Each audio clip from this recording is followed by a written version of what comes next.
এক বিশাল ঘন অরণ্যের গভীরে, যেখানে সূর্যের আলো গাছের পাতা চিরে মাটির ওপর সোনালি নকশা তৈরি করত, সেখানে ছিল একটি বিশাল পাথুরে গুহা।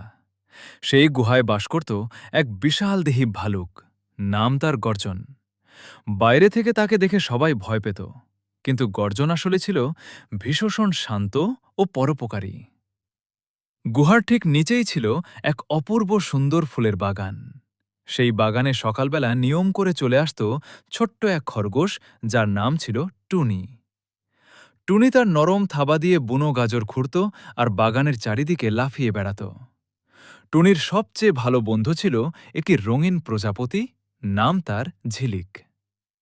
প্রতিদিন সকালে ঝিলিক যখন ডানা ঝাপটিয়ে ফুলে ফুলে বসত, গর্জন তার গুহার মুখ থেকে মুগ্ধ হয়ে তাকিয়ে থাকত।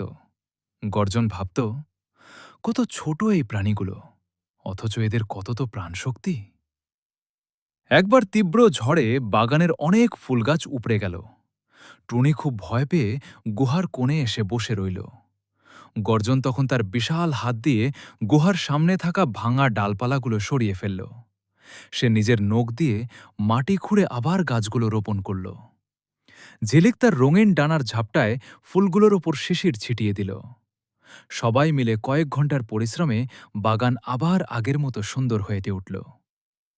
সন্ধ্যায় যখন চাঁদ উঠল, গর্জন গুহার বাইরে শান্ত হয়ে বসল। টুনি তার গায়ের পাশে গা ঘেঁষে ঘুমাল, আর ঝিলিক আলতো করে বসল টুনির কানের ওপর। বনের সেই হিংস্রতা আর ভয়ের কোনো স্থান ছিল না, ছিল কেবল বন্ধুত্ব আর ভালোবাসার এক অনন্য মেলবন্ধন।